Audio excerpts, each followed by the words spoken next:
Hey fellas, P61 build's come along quite nicely. Part 3 should be out in the next few days.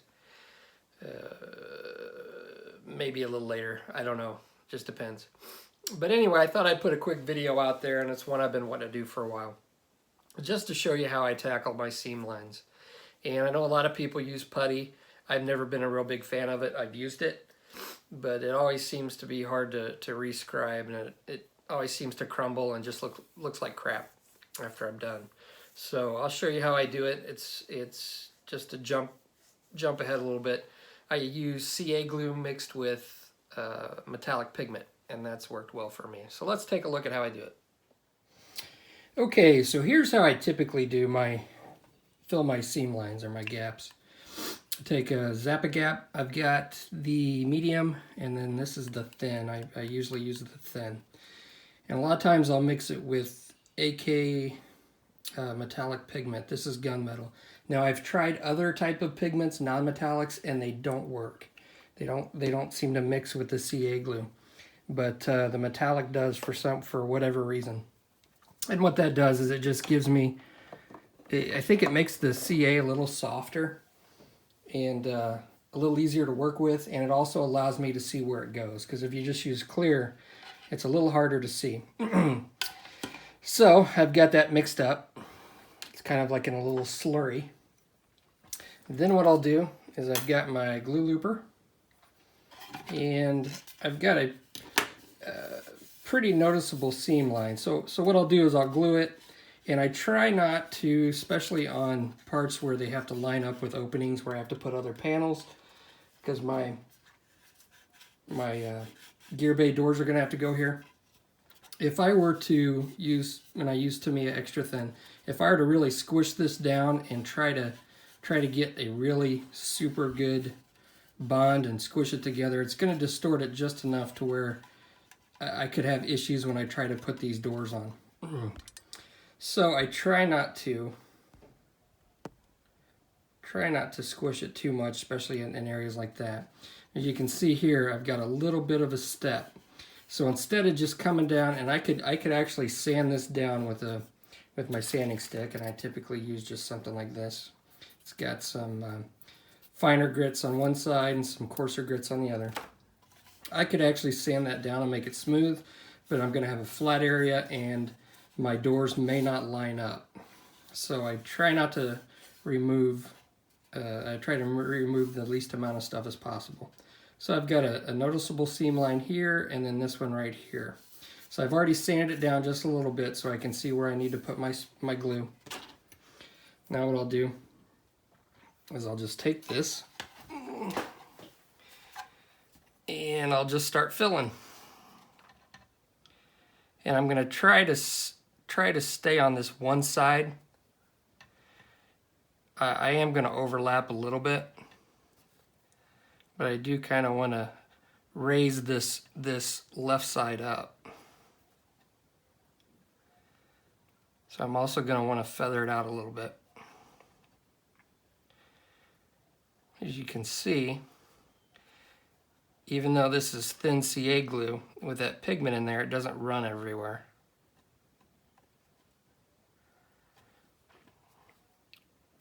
And I usually go just a little bit at a time, like one section at a time. Get a good coat of that on there.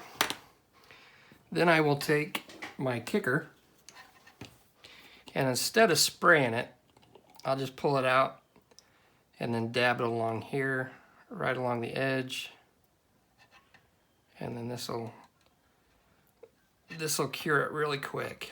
And that's one of the reasons that I like this method, is because, you know, with putty, it takes a while, and this is immediate. So then I'll take a rag with a little bit of IPA on it, wipe it clean.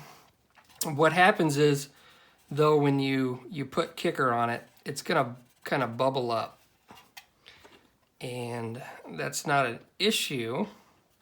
It just means I'm going to come back and put another coat on there.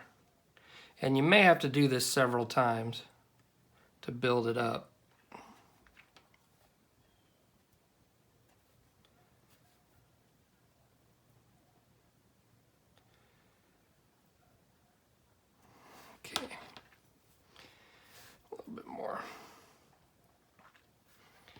right, hit this with a little bit more kicker.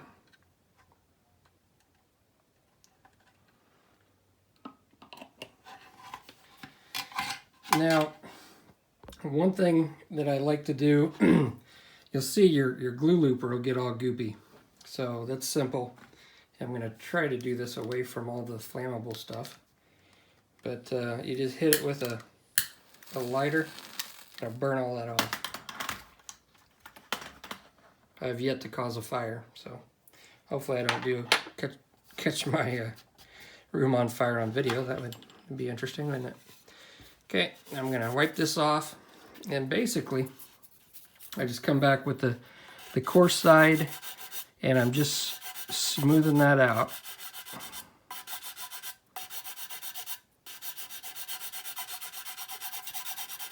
And I'm not digging in with a lot of pressure. I'm just letting the sanding stick do the work.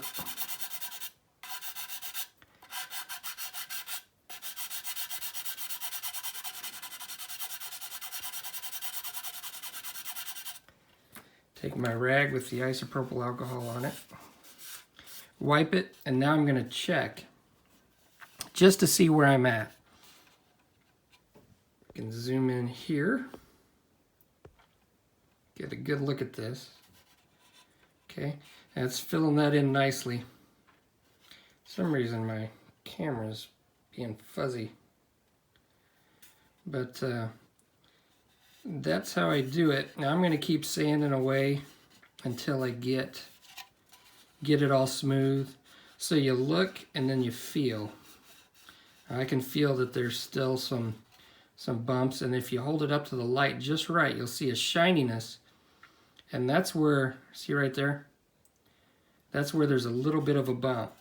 Now if you're doing this in a metallic finish, that's really going to show up like a light bulb. And you can see over here it's the same way.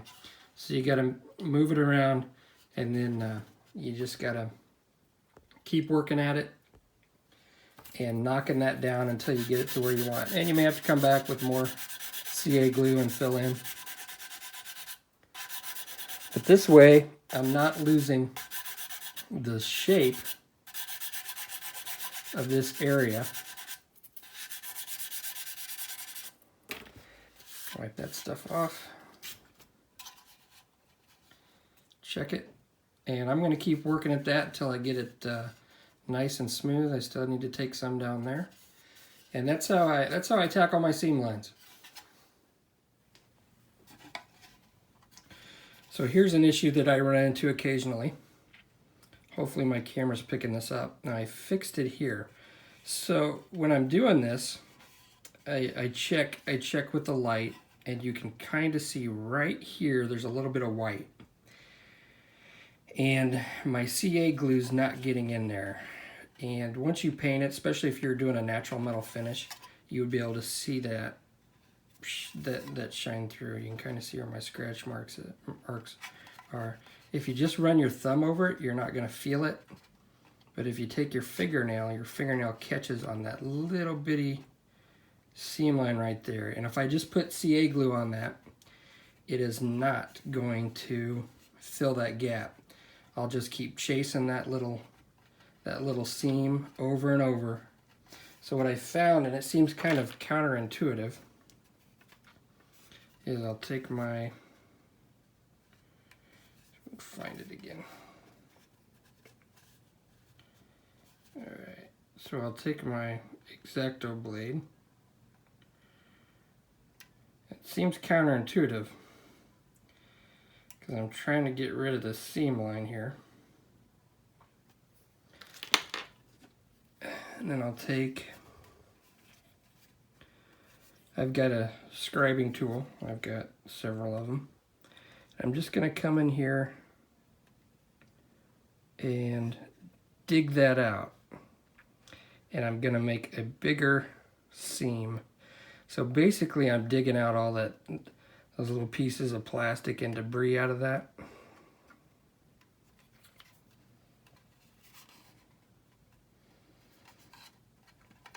And I think it's where the plastic didn't join real well. and it's kind of filled in with just all kinds of little goobers and whatnot.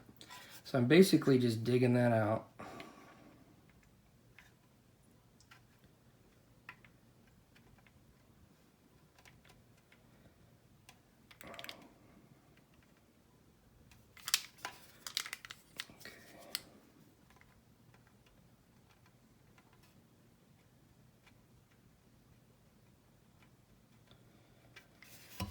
All right. Take my rag with a little bit of isopropyl alcohol. Wipe that out. You can see I've made that seam a little bit bigger and a little bit deeper. Now then I'm going to take, zoom out a little bit. I'm going to take my CA glue and metallic pigment filler. I'm just going to start filling in that.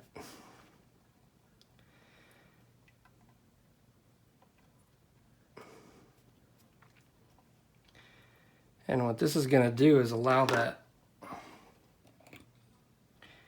CA glue to get in there and grip to the inside of that little trench we made. And then I can just come back and smooth it out.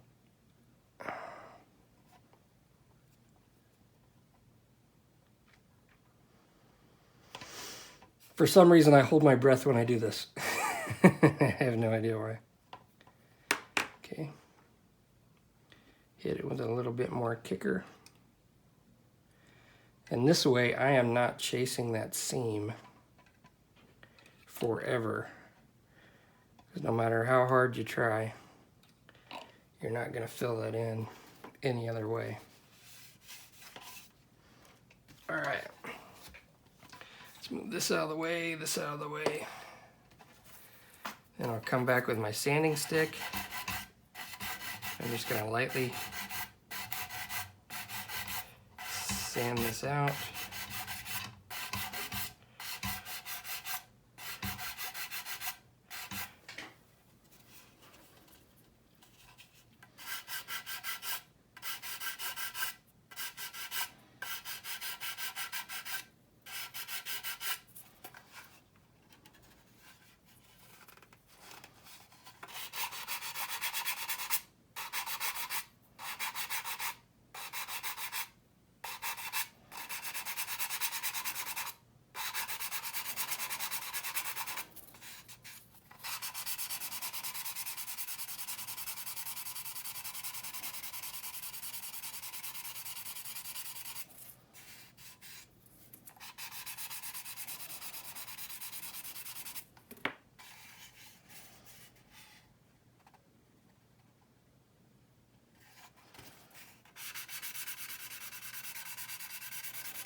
Isopropyl alcohol rag fell onto the floor.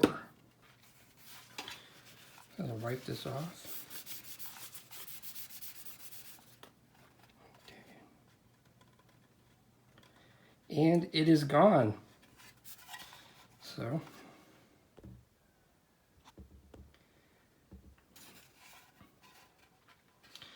okay, you can see where that seam was. It is no longer there. And I've officially gotten rid of it. Perfect. So that's just one issue I ran across and my solution to it. I'll get on with filling all these seams and checking them and rechecking them and refilling them. So, all right, now that I've got my seams all taken care of, the next step is going to be rescribing and re-riveting all the detail that I've lost. So let's take a look at this.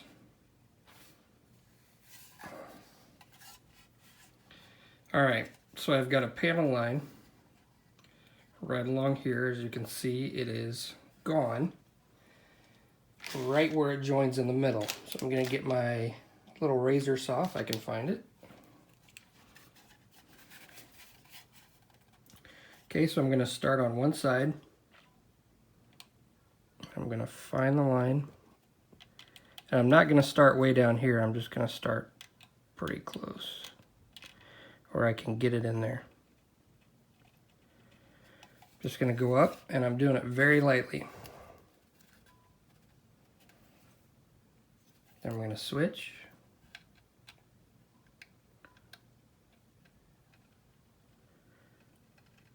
Come up from the other side. And I'm going to keep doing this until they meet in the middle.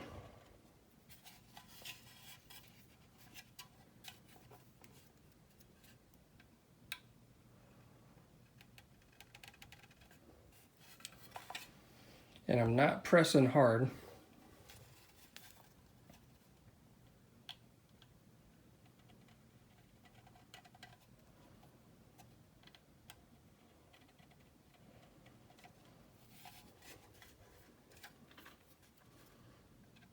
And you don't want to go too deep.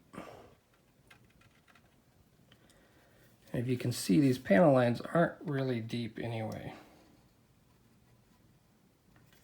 I can get the light up here.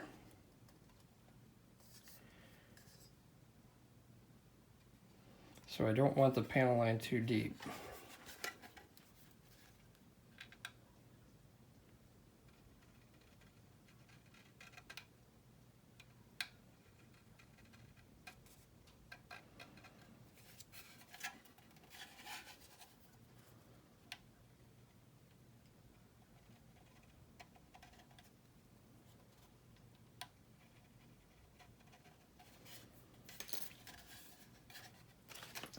I'm going to take my rag with a little bit of isopropyl alcohol, clean it out and check it.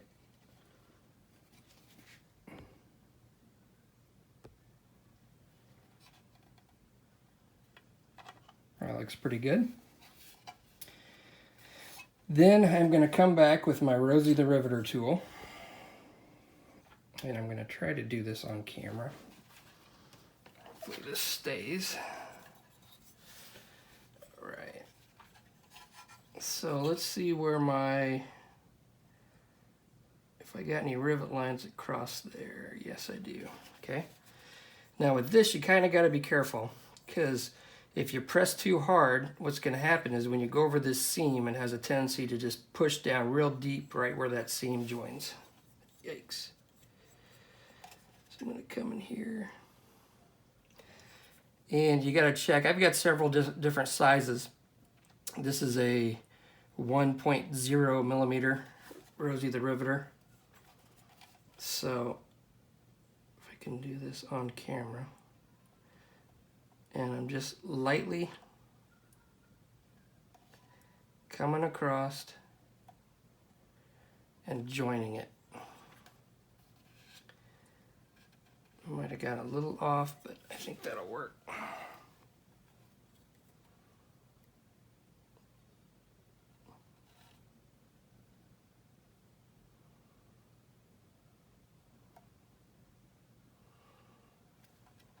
Okay. You just kind of have to do it by trial and error. Then I will take my Mr. Cement S, and I basically just use this for this purpose.